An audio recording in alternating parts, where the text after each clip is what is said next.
Panther tank is a poor vehicle. It was poorly conceived, poorly made, and poorly used. It was intended to fit the role of a medium tank, but was designed to fit the role of a heavy tank destroyer. Yes, that's right.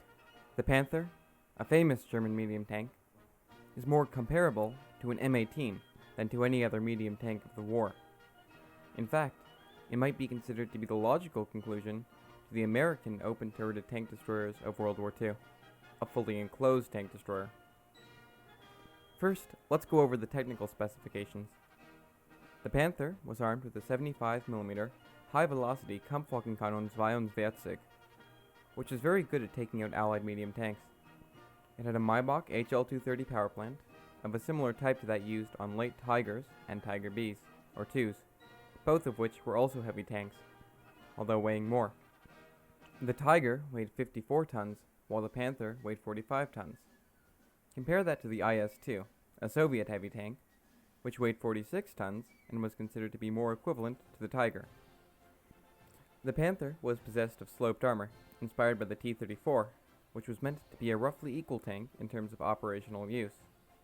This armor came to approximately 80mm on the upper glasses, sloped at 55 degrees, which is highly impressive, but only 40mm on the sides, sloped at only 40 degrees.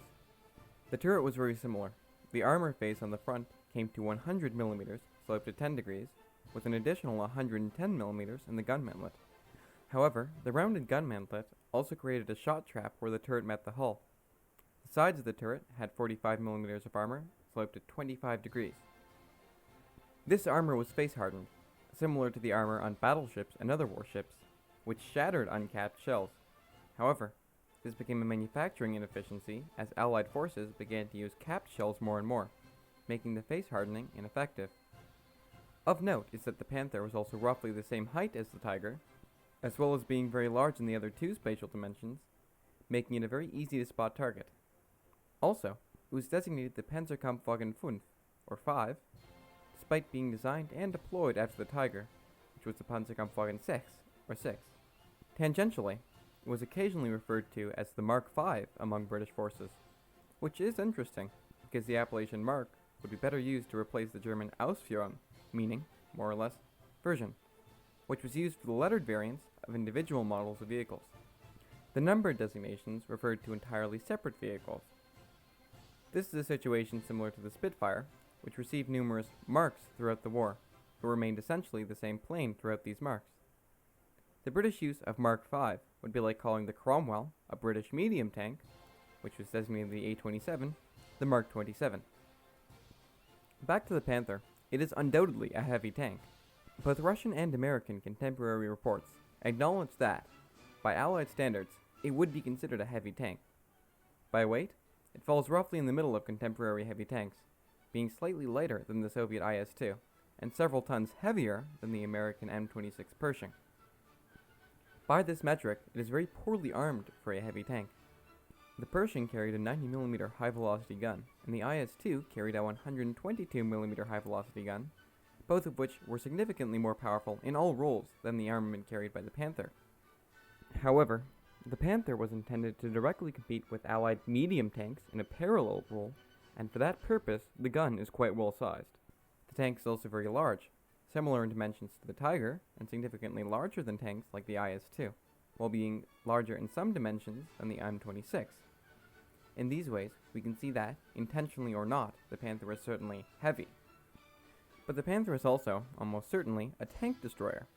This is due to a number of design considerations, flaws, and manufacturing errors that heavily favor their vehicle engaging from a further, rather than a closer range, and also deter the tank from engaging infantry. A short list of these reasons: the thin side armor, the reduced explosive mass of available HE shells compared to the Tiger, the poorly mounted hull machine gun on the Ausführung D and early versions of the A, the extremely vulnerable engine deck, the existence of weak spots best exploited at close range, the delicate transmission on the Ausführung D especially, the failure-prone final drives, the poorly ventilated interior, the good performance of the gun at long range, the fuel shortages suffered by Germany during the course of the war, and the original design parameter to combat Allied vehicles rather than infantry. Let's begin with thin side armor. The Panther, unlike most other heavy tanks, such as the Tiger, was not intended to be a breakthrough tank.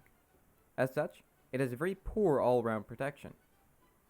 Any user of the Panther has to be very mindful of their flanks, as it would be trivially easy for many allied vehicles to destroy a Panther from the side. This means that the Panther should best be kept at a further range, outside of the effective range of allied guns, and supported better by infantry so that the flanks of the vehicle are not exposed, and only the very heavy front plates of the hull and turret are shown to enemy fire. However, this is not the only reason the Panther is poor at close range. The Panther also suffers heavily in infantry support for several reasons. While the Panther had a superior HE shell to the Panzer IV, being 1 pound of amytal explosive in the Panzer IV shell compared to 1.5 in the Panther, this is overshadowed by the 2 pounds of amytal explosive in the 8.8 cm Sprengranate L4.5. The Panther D and early A models also had a poorly mounted hull machine gun, being fired through an arrow slit mount rather than a ball mount that was covered with a thin armored plate when not in use, making the tank more vulnerable to infantry attack. Additionally, the Panther had an extremely vulnerable engine deck, which was weak to strafing from the air, as well as infantry attack, due to the existence of a variety of vents and grills. Even when not facing off against infantry, the Panther is not great at close range anyways. There are numerous weak spots, such as the commander's cupola, similar to the Tiger, the hull machine gun mount, which was poorly protected even when covered over, and the shot trap created by the rounded mantlet.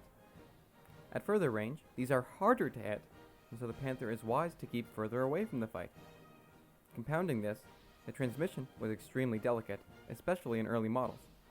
They would even catch fire before reaching the battlefield. Additionally, the final drives were prone to breakdown after a very short distance. These factors together would make it very undesirable to risk a breakdown in the field. Furthermore, other factors kept the Panther at further range. The turret was poorly ventilated, meaning hatches had to be opened to keep the crew from choking on the gun fumes. Obviously, keeping hatches open at closer range is not very desirable, and one would naturally want to keep at a further distance so as to be able to keep themselves safe and well ventilated. There was no reason the Panther couldn't do this either. The gun was effective at combat ranges up to approximately 2 kilometers. The Panther, quite simply, doesn't need to approach within effective range of enemy guns, and to do so would be quite detrimental. Additionally, even if the tank could approach the battlefield closely, often it would be downright foolish to do so. This is due to the ever-present fuel shortages suffered by the Axis powers, compounded by the fact that the Panther used a less efficient gasoline engine rather than a diesel-powered one. Then we have to confront the fact that, by design, the Panther was meant almost entirely to combat the T-34 and other allied medium tanks. There are extremely few design features that actually make it useful specifically against infantry. So, what does this all mean? In the end, it means that the Panther, which some people call the first MBT and the best tank of the war, is a bad tank. By extension, it also means that those people are pretty fucking dumb. The disorganized and rushed nature of the design process is evident in so many design decisions. It's a heavy tank, built like a tank destroyer, and used like a medium tank. And this is frankly disappointing. Daimler-Benz, during the design competition for the Panther, submitted a much lighter vehicle that was effectively a copy of the T-34. There is very little doubt that this would have been a far more effective vehicle than the Panther. So here we have it. If the Panther was a human, it would have fetal alcohol syndrome. It was a bad idea, poorly executed. The script with references is in the description. Thank you for watching.